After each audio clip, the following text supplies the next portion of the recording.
The type tool allows you to add type to your image either in a horizontal or a vertical line. So just click inside your image to begin typing.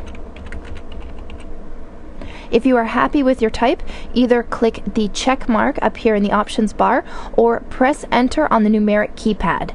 If you press enter below the backspace key, that will only take you to a new line in your type layer. If you are not satisfied with your type, hit the cancel button up here in the options bar or just hit the escape key on your keyboard. If you move your cursor just outside of your text, it changes to the Move tool, and now you can reposition your type anywhere you want to in your image. By drag selecting, that highlights your text, and now you can make changes up in your options bar. So you'll notice that there are a number of options here for us to choose from in the options bar. So the first one that we have is you want to select your desired font. You can select if you want a font style added. Choose from regular, italic, bold, and bold italic. Choose a font size from the drop-down menu, or you can actually type your own custom number right here in the text box. You can choose anti-aliasing option to smooth out the edges from the curvy parts of your text, and you can choose from nothing, sharp, crisp, strong, and smooth. Next we have the alignment keys. So we've got left, center, and right alignment. Then you can choose a new color for your text.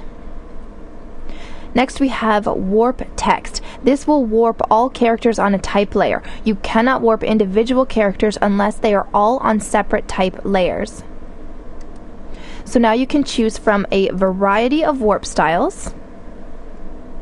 So after you've chosen your warp style, you want to choose whether you want it to be applied horizontally or vertically. You want to choose the bend percentage to specify the amount of the warp. So if I just click and drag this, you'll notice that it changes the direction of the bend. And lastly, you want to choose either horizontal or vertical distortion to apply the perspective. Then you can just hit OK.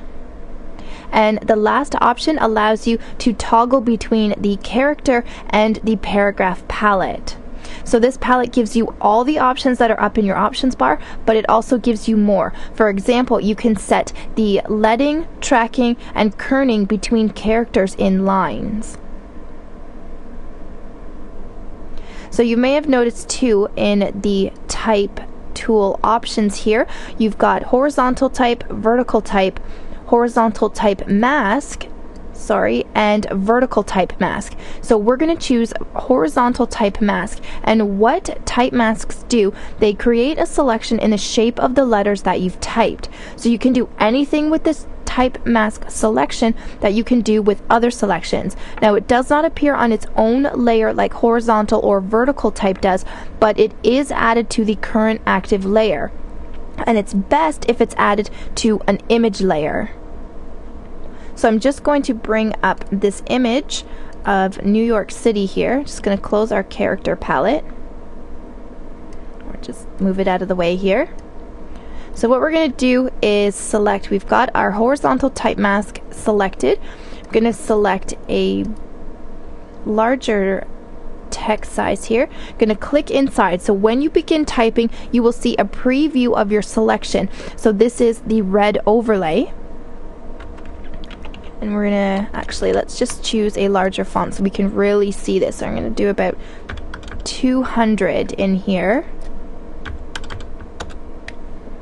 There we go. And we're just going to type in New York and move this over. So when I hit enter, we are left with the type mask. So there is our selection. So what we can do is go up to image, copy. I'm just going to minimize this.